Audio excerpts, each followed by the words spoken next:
10 સામાજિક વિજ્ઞાન વિષયમાં ઇતિહાસનો ચોથો પાઠ છે ભારતનો સાહિત્યિક વારસો, એમનો ભાગ 1.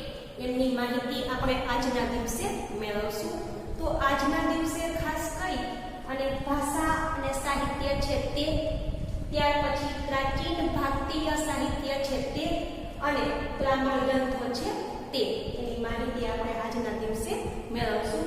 તો માનવીએ પોતાના વિચારો, ભાવો, લાગણીઓ અને ઉર્મિઓ વગેરેને અન્ય માનવી કે પ્રાણીઓ સુધી પહોંચાડવા માટે કેટલાક હાવભાવ, સંકેતો કે ચિત્રોનો આશ્રય લીધો અને કેટલાક ધ્વનિઓ કર્યા અને તેમાંથી બોલી અને લિપિનો ઉદ્ભવ થયો. કે માનવીએ પોતાના વિચાર, ભાવ, લાગણીઓ, ઉર્મિઓ વગેરે અન્ય માનવી સુધી પહોંચાડવા માટે થઈ અને કેટલાક હાવભાવો, સંકેતો, ચિત્રનો આશરો લીધો અને કેટલાક ધ્વનિઓ કર્યા, તેમાંથી બોલી અને લિપિનો ઉદ્ભવ થયો. આ લિપિએ ભાષાના ઘડતરમાં મોટો ફાળો આપ્યો. કે લિપિ એટલે કે અલગ અલગ પ્રકારના સાંકેતિક ચિહ્ન કે જેમાંથી ભાષાનો ઉદ્ભવ થયો. સમયાંતરે પોતાના વિચારો અભિવ્યક્ત કરવા માટે ભાષાનો ઉપયોગ થયો. કે જેમ જેમ સમય પસાર થતો ગયો તેમ તેમ માનવીએ પોતાના વિચારો અભિવ્યક્ત એટલે કે પોતાના વિચારોને રજૂ કરવા માટે થઈ અને ભાષાનો ઉપયોગ છે તે કર્યો. આ ભાષાના સર્જનાત્મક પ્રયોગથી સાહિત્યનું સર્જન થયું. કે ભાષાનો સર્જનાત્મક પ્રયોગ છે કે જેનાથી સાહિત્યનું સર્જન થયું. પ્રાચીન કાળથી ભારતીય સાહિત્ય એની વિવિધતા અને વિશિષ્ટતા માટે પ્રખ્યાત છે. કે પ્રાચીન સમયથી ભારતીય સાહિત્ય છે એ પોતાની વિશિષ્ટતા અને વિવિધતા માટે જાણીતું છે. ભારતના વિદ્વાનોએ પ્રાચીન સાહિત્યના 2 ભાગ પાડ્યા છે. કે ભારતના વિદ્વાનો છે એને પ્રાચીન ભારતીય સાહિત્યના 2 ભાગ પાડ્યા છે. વૈદિક સાહિત્ય અને લૌકિક સાહિત્ય, પ્રશિષ્ટ સાહિત્ય. પરીક્ષામાં 2 માર્ક્સના પ્રશ્નમાં પૂછી શકાય કે ભારતીય પ્રાચીન સાહિત્યના કેટલા ભાગ પડે છે? તો કે 2. એક તો વૈદિક સાહિત્ય અને બીજું પ્રશિષ્ટ સાહિત્ય. આ ઉપરાંત કેટલીક લોકબોલીઓ એમાં રચાયેલું સાહિત્ય પણ પ્રચલિત બન્યું. કે ઘણી બધી લોકબોલીઓમાં રચાયેલું સાહિત્ય પણ પ્રચલિત બન્યું છે.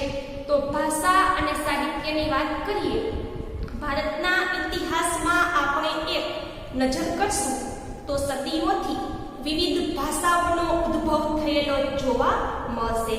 કે પ્રાચીન સમયથી ભારતનો ઇતિહાસ જોશું તો સદીઓથી અનેક ભાષાઓ છે એ ભારતના ઇતિહાસમાં ઉદ્ભવી હશે તે જોવા મળે છે. આ ભાષાઓએ એકબીજા ઉપર અસર કરી છે. કે પ્રાચીન સમયથી ઘણી બધી ભાષાઓનો ભારતમાં વિકાસ થયો છે અને આ ભાષાઓએ એક બીજી ભાષા ઉપર વિવિધ પ્રકારની અસરો પાડી છે. તેથી ભાષાઓના સમૃદ્ધ સાહિત્યમાં પરિવર્તન આવ્યું. કે ભાષાઓનું સમૃદ્ધ સાહિત્ય છે એમાં પરિવર્તન આવ્યું. પરિણામે નવી નવી ભાષાઓ અને નવા નવા સાહિત્યનું સર્જન થયું. કે ભાષાઓ છે એના વિકાસને કારણે, સમૃદ્ધિને કારણે સાહિત્યમાં પરિવર્તન આવ્યું અને પરિણામે નવી નવી ભાષા અને નવા નવા સાહિત્યનું સર્જન થયું. એનું ઉત્તમ ઉદાહરણ સંસ્કૃત ભાષા છે. વર્તમાન સમયમાં સંસ્કૃત ભાષાનો ઉપયોગ ઓછો થાય છે. કે હાલના સમયમાં જોઈએ તો સંસ્કૃત ભાષા ઓછી વપરાય છે, પરંતુ ધાર્મિક કાર્ય કે પૂજા વિધિઓમાં સંસ્કૃત ભાષાનો ઉપયોગ હજી પણ થાય છે. કે કોઈ પણ ધાર્મિક કાર્ય કરવા હોય કે પૂજાની વિધિ કરવી હોય તો સંસ્કૃત ભાષામાં જ કરવામાં આવે છે. સામાન્ય રીતે માનવી માટે તો અભિવ્યક્તિ કરવાની અને જીવવાની ઉત્તમ તક ભાષા પૂરી પાડે છે. કે માનવીએ પોતાના વિચારોને રજૂ કરવા માટે, રજૂઆત કરવા માટે અને ઝીલવું એટલે કે બીજાની વાત સાંભળવી. કે પોતાના વિચારો રજૂ કરવા માટે અને બીજાની વાત યોગ્ય રીતે સાંભળવા માટે થઈ માનવી માટે ઉત્તમ તક પૂરી પાડી છે. પ્રાચીન ભારતની લિપિ હડપ્પા સમયની છે કે ભારતમાંથી જે પ્રાચીન લિપિ મળી આવી છે કે લિપિ એટલે કે અલગ અલગ સાંકેતિક ચિહ્નમાં લખવામાં આવ્યું હોય છે. તો ભારતની સૌથી જૂની લિપિ હડપ્પા સમયથી મળી છે. આ લિપિને આજે પણ ઉકેલી શકાય નથી કે પ્રાચીન સમયથી જે હડપ્પામાંથી લિપિ પ્રાપ્ત થઈ છે એને આજ સુધી કોઈ ઉકેલી શક્યું નથી. તે સમયના લોકોની ભાષા કઈ હશે તે માહિતી હજુ પ્રાપ્ત થઈ શકતી નથી કે પ્રાચીન સમયના લોકોની કઈ ભાષા હશે એ લિપિ ન ઉકેલવાને કારણે હડપ્પા સમયની કઈ ભાષા હશે તે આજ સુધી જાણી શકાયું નથી. મહર્ષિ પાણિની સંસ્કૃત ભાષાના મહાન વ્યાકરણ શાસ્ત્રી હતા કે સંસ્કૃત ભાષામાં મહર્ષિ પાણિની છે એ મહાન વ્યાકરણ શાસ્ત્રી હતા જેમણે સંસ્કૃત ભાષામાં અષ્ટાધ્યાયી નામનો ગ્રંથ લખ્યો છે કે જે સંસ્કૃત સાહિત્યનો વ્યાકરણ ગ્રંથ ગણાય છે. ઈસવીસન પૂર્વે 4થી સદીમાં સંસ્કૃત ભાષા છે એમાં તેમણે આ ગ્રંથની રચના કરી હતી કે મહર્ષિ પાણિની છે એને ઈસુની પૂર્વે 4થી સદી કે ઈસુ ખ્રિસ્તનો જન્મ થયો એ પહેલા 4થી સદી છે એમાં આ અષ્ટાધ્યાયી નામનો ગ્રંથ લખ્યો હતો. સંસ્કૃત ભાષાને આર્ય ભાષા, ઋષિઓની ભાષા કે વિદ્વાનોની ભાષા કહે છે. પરીક્ષામાં 2 માર્ક્સના પ્રશ્નમાં પૂછી શકાય કે સંસ્કૃત ભાષા અન્ય કયા નામથી ઓળખાય છે તો કે આર્ય ભાષા, ઋષિઓની ભાષા અને વિદ્વાનોની ભાષા. આજના સમયમાં વિશ્વ કક્ષાએ સર્વસ્વીકૃત ખાસ કરીને કમ્પ્યુટર ક્ષેત્રે તે ખૂબ જ પ્રચલિત બની છે કે વર્તમાન સમયમાં કમ્પ્યુટરની અંદર પણ સંસ્કૃત ભાષાનો વિશેષ પ્રમાણમાં ઉપયોગ થવા લાગ્યો છે. સંસ્કૃત ભાષા મુખ્યત્વે ધર્મ, તત્વજ્ઞાન, જ્ઞાન અને વિજ્ઞાનની ભાષા હતી કે પ્રાચીન સમયમાં ધર્મ, તત્વજ્ઞાન એટલે કે ખાસ કરીને કાંઈ દલીલ રજૂ કરી અને વિચારો રજૂ કરવા, જ્ઞાન અને વિજ્ઞાનની ભાષા સંસ્કૃત હતી. પ્રાચીન ભારતીય સાહિત્યની વાત કરીએ જેમાં વેદનો અર્થ જ્ઞાન થાય છે કે વેદ એટલે કે જ્ઞાન મેળવવું. વેદના મુખ્ય 4 પ્રકાર છે જેમાં એક ઋગ્વેદ, બીજું સામવેદ, ત્રીજું યજુર્વેદ અને ચોથો અથર્વવેદ. ભારતીય સાહિત્યનું પ્રાચીનતમ પુસ્તક ઋગ્વેદ છે. પ્રાચીનતમ એટલે કે જૂનામાં જૂનું, તો ભારતીય સાહિત્યનું જૂનામાં જૂનું પુસ્તક હોય તો ઋગ્વેદ છે. એમાં કુલ 1028 ઋચાઓનો સંગ્રહ છે. ઋચા એટલે કે મંત્ર અથવા તો શ્લોક. તો ઋગ્વેદમાં 1028 જેટલા મંત્ર છે. ઋગ્વેદ 10 ભાગમાં વહેંચાયેલું છે. વહેંચાયેલો અદ્ભુત કહી શકાય તેવો ગ્રંથ છે. આ ઋચાઓમાંથી મોટા ભાગની દેવોને લગતી સ્તુતિઓ છે કે ઋગ્વેદની ઋચાઓમાં મોટા ભાગની દેવને સમર્પિત સ્તુતિઓ છે. આ સ્તુતિઓ યજ્ઞ પ્રસંગે ગાવામાં આવતી હતી કે ઋગ્વેદમાં લખાયેલી સ્તુતિ છે એ યજ્ઞ પ્રસંગે એનો ઉપયોગ થતો હતો. તેમાંથી ઉષાને સંબોધન કરતી કેટલીક સ્તુતિઓ ખૂબ જ મનમોહક છે. ઉષા એટલે કે સવારનો સમય. તો ઋગ્વેદમાં સવારના સમયને સંબોધન કરતી કેટલીક સ્તુતિઓ મનને મોહી લે તેવી છે. આ ગ્રંથ સપ્તસિંધુ પ્રદેશમાં વસેલા આર્યોની રાજકીય, સામાજિક, ધાર્મિક અને આર્થિક બાબતોનું વર્ણન કરે છે. સપ્તસિંધુ પ્રદેશ પહેલા પાઠમાં જોયું હતું ભારતનો વારસો છે તેમાં કે પ્રાચીન સમયમાં 7 નદી વહેતી હતી. એની પાસે આવેલો પ્રદેશ સપ્તસિંધુના નામથી ઓળખાતો હતો જ્યાં આર્ય પ્રજા વસવાટ કરતી હતી. તો આર્ય પ્રજા છે એમનું રાજકીય, સામાજિક, ધાર્મિક અને આર્થિક જીવન કેવું હતું એમનું વર્ણન ખાસ કરી અને ઋગ્વેદમાં આપેલું છે. ઋગ્વેદ પછી બીજા 3 વેદ છે એમની રચના કરવામાં આવી હતી જેમાં સામવેદ ઋગ્વેદની ઋચાઓનું ગાન કરવા માટે રચવામાં આવ્યો છે કે સામવેદ છે જે ઋગ્વેદની ઋચાઓનું ગાન કરે છે. યોગ્ય રીતે ઋગ્વેદની ઋચાઓને ગાય છે અને ગાતા શીખવાડે છે. આ શ્લોક રાગ અને લય સાથે ગાવાના છે. કે ઋગ્વેદના શ્લોક છે એને રાગ અને લયમાં કેમ ગાવા એ સામવેદમાં શીખવ્યું છે. માટે એને સંગીતની ગંગોત્રી કહે છે. કે સામવેદ છે કે જે સંગીતને લગતો ગ્રંથ છે એટલા માટે તેમને સંગીતની ગંગોત્રી કહે છે. યજુર્વેદ છે કે જે યજ્ઞનો વેદ કહેવાય છે. કે યજુર્વેદ છે એ યજ્ઞ સમયની વિધિ વિધાન માટે ઉપયોગી ગ્રંથ છે. આ વેદ ગદ્ય અને પદ્ય સ્વરૂપે રચાયેલો છે. કે યજુર્વેદ છે એમાં લખીને તૈયાર થયેલું અને પદ્ય એટલે કે કાવ્ય સ્વરૂપ કે પાઠ સ્વરૂપનું અને કાવ્ય સ્વરૂપનું બંને સ્વરૂપનું લખાણ જોવા મળે છે. યજ્ઞ વખતે બોલવામાં આવતા મંત્ર, ક્રિયાઓ અને વિધિઓનું વર્ણન યજુર્વેદમાં કરેલું છે. કે યજુર્વેદ યજ્ઞને લગતો વેદ છે કે જેમાં યજ્ઞ વખતે બોલવામાં આવતા મંત્ર, ક્રિયાઓ અને વિધિઓનું વર્ણન કર્યું છે. અથર્વવેદમાં અનેક પ્રકારના કર્મકાંડ અને સંસ્કારોનું વર્ણન કર્યું છે. કે અથર્વવેદ નામનો ગ્રંથ છે જેમાં અનેક પ્રકારના કર્મકાંડ અને માનવીના સંસ્કારોનું વર્ણન છે. ત્યાર પછી છે ઉપનિષદ. ઉપનિષદ સાહિત્યમાં બ્રહ્માંડનો આરંભ, જીવન, મૃત્યુ, ભૌતિક અને આધ્યાત્મિક જગત, જ્ઞાન, પ્રકૃતિ અને બીજા અનેક દાર્શનિક પ્રશ્નનું વિવેચન કરવામાં આવ્યું છે. કે ઉપનિષદ સાહિત્ય છે તે પરીક્ષામાં 2 માર્ક્સના પ્રશ્નમાં પૂછી શકાય કે ઉપનિષદમાં શેનું વર્ણન છે.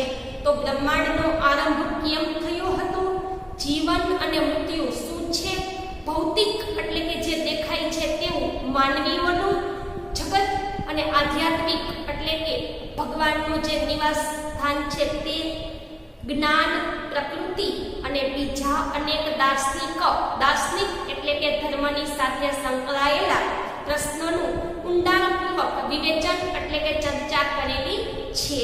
બૃહદારણ્ય અને છાંદોગ્ય શરૂઆતના ઉપનિષદો છે. કે ઉપનિષદની જ્યારે શરૂઆત કરવામાં આવી ત્યારે બૃહદારણ્ય અને છાંદોગ્ય નામના ઉપનિષદ લખવામાં આવ્યા હતા. ઉપનિષદો સંવાદના સ્વરૂપમાં છે. સંવાદ એટલે કે 2 વ્યક્તિ વાતચીત કરતી હોય તો ઉપનિષદ છે એ 2 વ્યક્તિ વાતચીત કરતી હોય એવી રીતે લખાયેલા છે. મુક્તિકો ઉપનિષદમાં એમની સંખ્યા 108 છે. કે મુક્તિકો નામના ઉપનિષદ છે કે જેમાં સંવાદની સંખ્યા 108 જેટલી છે. ત્યાર પછી છે બ્રાહ્મણ ગ્રંથો. વેદોના મંત્રનો અર્થ સમજવા માટે એના પદ સ્વરૂપમાં રચાયેલી ટીકાઓનો બ્રાહ્મણ ગ્રંથોમાં સમાવેશ થાય છે. કે વેદોના મંત્ર છે એનો અર્થ સમજવો હોય અને એને પદ સ્વરૂપમાં એટલે કે લખી અને ટીકા પણ કરવામાં આવી છે. તો વેદોનો મંત્રનો અર્થ સમજવા અને પદ સ્વરૂપની ટીકાઓ છે એનો સમાવેશ બ્રાહ્મણ ગ્રંથોમાં થાય છે. એમાં જુદા જુદા યજ્ઞ અને તેને લગતી વિધિઓ માટેનું માર્ગદર્શન આપવામાં આવ્યું છે. કે બ્રાહ્મણ ગ્રંથ છે જેમાં જુદા જુદા યજ્ઞ અને વિધિઓ માટેનું માર્ગદર્શન આપવામાં આવ્યું છે. આરણ્યકો, આર્યો એમના જીવનનો અંતિમ સમય અરણ્યમાં જઈને ગાળતા હતા. કે આર્ય પ્રજા જ્યારે વૃદ્ધ થતી ત્યારે જીવનનો છેલ્લો સમય છે એ અરણ્ય એટલે કે વન અથવા જંગલમાં જઈને ગાળતી હતી. વન અથવા અરણ્યમાં આશ્રમ બાંધીને સતત ચિંતન કરીને રચાયેલા તત્વજ્ઞાનથી ભરપૂર એવા સાહિત્યને આરણ્યકો કહે છે. કે આર્ય પ્રજા વન અથવા જંગલ કે અરણ્યમાં આશ્રમ બાંધીને રહેતી હતી. સતત ચિંતન કરીને એટલે કે સતત યોગ્ય ધાર્મિક વિચાર કરી અને તત્વજ્ઞાન એટલે કે દલીલો કરી અને એવા તત્વજ્ઞાનથી ભરપૂર સાહિત્યને ખાસ કરી અને આરણ્યકો કહે છે.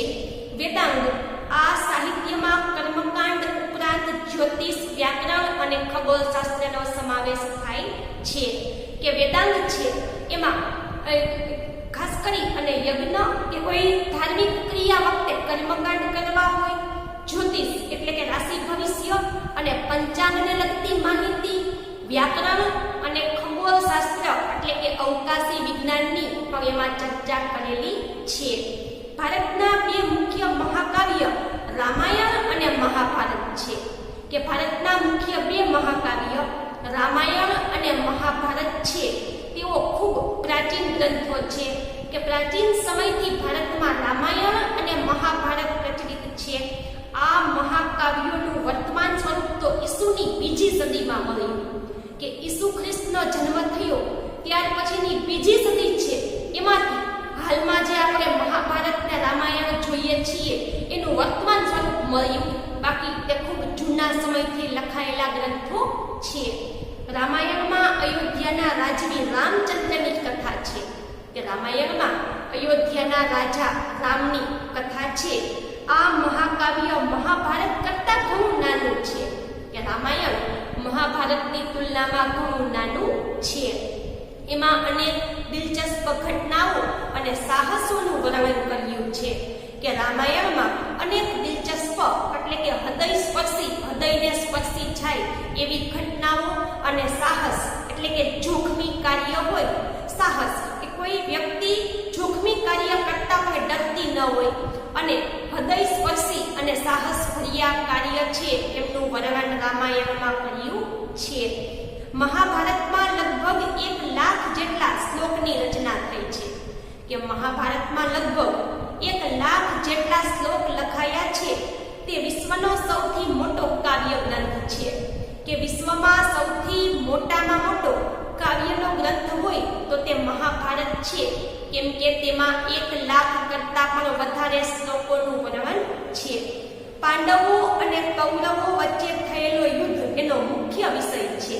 કે મહાભારત છે કે જેમાં પાંડવ અને કૌરવો કે બંને કૌટુંબિક ભાઈઓ હતા. એમની વચ્ચે જે યુદ્ધ થયું હતું એ મહાભારતનો મુખ્ય વિષય છે.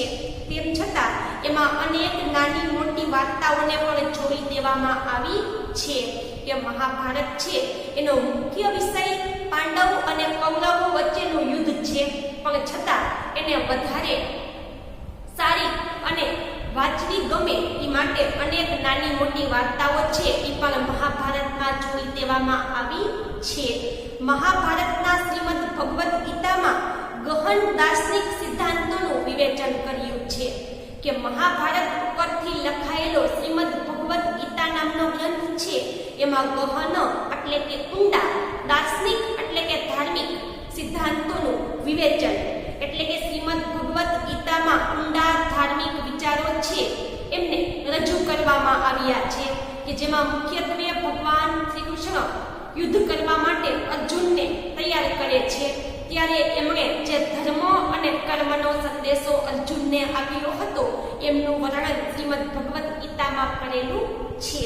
તો એમાં મોક્ષ પ્રાપ્તિના 3 માર્ગ જ્ઞાન, કર્મ અને ભક્તિ માર્ગ છે એનું વિવેચન કરવામાં આવ્યું છે. શ્રીમદ ભગવદ્ ગીતામાં મોક્ષ, પહેલા તો મોક્ષ એટલે શું કે જીવન અને મૃત્યુમાંથી આત્મા છે, કોઈ પણ વ્યક્તિનો આત્મા એમને કાયમ માટે મુક્તિ મળી જાય એને મોક્ષ કહેવાય. કે જીવન મરણના જે ચક્ર છે એમાંથી આત્મા મુક્ત બની જાય અને પ્રભુના ચરણમાં પહોંચી જાય. તો મોક્ષ મેળવવું હોય તો એ માટેનું જ્ઞાન, કર્મ અને ભક્તિ કેમ કરવી એનું વર્ણન શ્રીમદ ભગવદ્ ગીતામાં આપેલું છે. રામાયણ અને મહાભારત બંને મહાકાવ્યોએ સદીઓ સુધી કરોડો લોકોના વિચાર અને સાહિત્ય સર્જન ઉપર ગહન પ્રભાવ પાડ્યો છે. કે રામાયણ અને મહાભારત બંને મહાકાવ્યોએ સદીઓથી ભારતના લોકો ઉપર વિચારો અને સાહિત્ય સર્જન ઉપર ગહન એટલે કે ઊંડો પ્રભાવ પાડ્યો છે અને ભારતના લોકોમાં સંસ્કાર સિંચવાનું પ્રેરક કાર્ય કર્યું છે. કે રામાયણ અને મહાભારતે ભારતના લોકો છે એમાં સંસ્કાર સિંચવાનું પ્રેરણારૂપ કાર્ય કર્યું છે. આ યુગમાં સંસ્કૃત ભાષામાં પુષ્કળ સાહિત્ય રચાયું હતું. કે પ્રાચીન સમયમાં સંસ્કૃત ભાષામાં પુષ્કળ પ્રમાણમાં સાહિત્યની રચના થઈ, જેમાં ધાર્મિક અને લૌકિક એવા બંને પ્રકારની રચનાઓનો સમાવેશ થાય છે.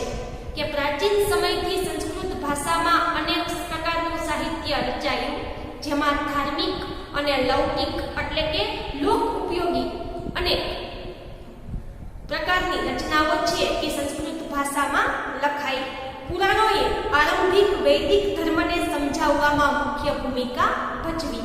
કે પુરાણ છે એમાં પ્રારંભિક એટલે કે શરૂઆતનું વૈદિક ધર્મ કેવો હતો એમની માહિતી પુરાણોમાં આપેલી છે.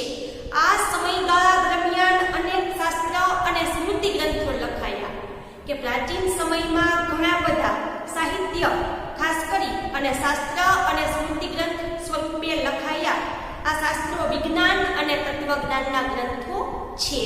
કે શાસ્ત્ર અને સ્મૃતિ ગ્રંથો વિજ્ઞાન અને સાથે સાથે તત્વજ્ઞાન. કે વિજ્ઞાન અને તત્વજ્ઞાન એટલે કે ધર્મ અને સાથે સાથે કંઈ પણ વસ્તુને દલીલ કરીને સમજાવવી, એમાં તત્વજ્ઞાનનો સમાવેશ થાય છે. દાખલા તરીકે કૌટિલ્યનું અર્થશાસ્ત્ર વહીવટી વિજ્ઞાનની કૃતિ છે.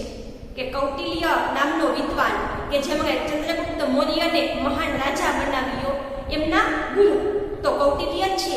એમણે અર્થશાસ્ત્રની અંદર જે કંઈ માહિતી આપી છે એ વહીવટી વિજ્ઞાન કે લોક ઉપયોગી થાય એવું વહીવટના વિજ્ઞાનની કૃતિ છે. વિવિધ કક્ષાના ગણિત અને અન્ય વિજ્ઞાન સંબંધિત શાસ્ત્ર ગ્રંથો પણ લખાયા છે.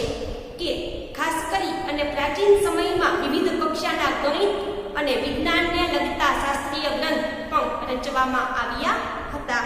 સ્મૃતિ ગ્રંથોમાં ધર્મ દ્વારા અનુમોદિત કર્તવ્ય, રિવાજ અને નિયમો આપવામાં આવ્યા છે. કે સ્મૃતિ ગ્રંથો છે એમાં ધર્મ દ્વારા અનુમોદિત એટલે કે ધર્મએ જે પાલન કરવાનું કહ્યું છે એવા કર્તવ્ય, રિવાજ અને નિયમો છે. કે સ્મૃતિ ગ્રંથો છે એમાં ધર્મએ જે આજ્ઞા કરી છે, કર્તવ્ય એટલે કે ફરજ, કે માનવીય કેવી ફરજ બજાવવી, કેવા રિવાજો અને નિયમોનું પાલન કરવું એનું વર્ણન ખાસ કરી અને સ્મૃતિ ગ્રંથોમાં છે. પ્રારંભિક બૌદ્ધ સાહિત્ય પાલી ભાષામાં લખાયું હતું. કે શરૂઆતનું બૌદ્ધ સાહિત્ય છે એની રચના પાલી ભાષામાં થઈ હતી. આ સાહિત્ય 3 ભાગોમાં વહેંચાયેલું હતું. કે બૌદ્ધ સાહિત્ય 3 ભાગમાં વહેંચાયેલું હતું જે ત્રિપિટક તરીકે ઓળખવામાં આવે છે. કે બૌદ્ધ સાહિત્ય 3 ભાગમાં લખાયેલું છે એટલે ત્રિપિટક તરીકે ઓળખાય છે. જેમાં સૂત પિટક, વિનય પિટક અને અભિધમ્મ પિટકનો સમાવેશ થાય છે. આ ઉપરાંત બૌદ્ધ સાહિત્યમાં અનેક ગ્રંથો પણ લખાયા છે. ગુપ્ત યુગને સંસ્કૃત કાવ્ય અને નાટકના વિકાસનો સુવર્ણ યુગ કહે છે. કે ગુપ્ત યુગમાં સંસ્કૃત છે એમાં કાવ્ય અને નાટકો ઘણા બધા રચાયા હતા. એટલે કે ગુપ્ત યુગને સુવર્ણ એટલે કે સોનાનો સમય કહે છે. આ સમયના મહાન લેખકોમાં કાલિદાસ, ભવભૂતિ, ભારવી, ભર્તૃહરિ, બાણભટ્ટ, માન ઇત્યાદિનો સમાવેશ થાય છે. કે પ્રાચીન સમયના મહાન લેખકો જોઈએ તો કાલિદાસ, ભવભૂતિ, ભારવી, ભર્તૃહરિ, બાણભટ્ટ અને માન વગેરેનો સમાવેશ થાય છે. આ તમામ ભારતભરમાં વિખ્યાત વિદ્વાનો છે.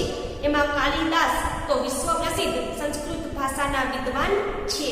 પોતાની ઉત્તમ કાવ્ય કલા અને ઉત્કૃષ્ટ નાટ્ય શૈલી, કે કાલિદાસ છે એની ઉત્તમ કક્ષાની કાવ્ય શૈલી અને ઉત્કૃષ્ટ એટલે કે સારામાં સારી નાટ્ય શૈલી જેમ કે કુમાર સંભવ, રઘુવંશ, મેઘદૂત, ઋતુસંહાર, અભિજ્ઞાન શાકુંતલમ વગેરે કાલિદાસના જાણીતા ગ્રંથો છે. તો બાણભટ્ટ લિખિત હર્ષચરિત જેમના સમ્રાટ હર્ષવર્ધનનું જીવન ચરિત્ર છે.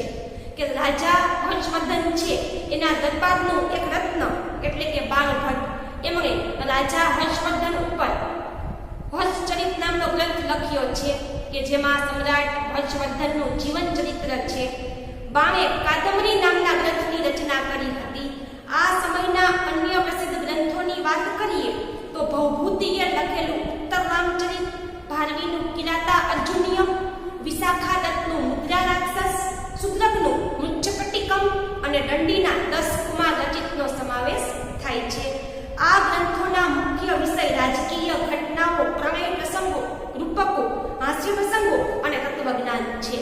કે આ સમયના ગ્રંથ છે એનો મુખ્ય વિષય કયો તો કે રાજ્યને લગતી ઘટનાઓ, પ્રણય એટલે કે પ્રેમના પ્રસંગો, રૂપકો, કાવ્ય, હાસ્ય પ્રસંગો અને તત્વજ્ઞાનનો સમાવેશ થાય છે. તો અહીં સુધી માહિતી છે તે જોઈ. હવે નવા વિડિયો લેક્ચરમાં એટલે કે પાઠ 4 અને ભાગ 2 માં વધારાની માહિતી છે એમની ચર્ચા આપણે કરશું.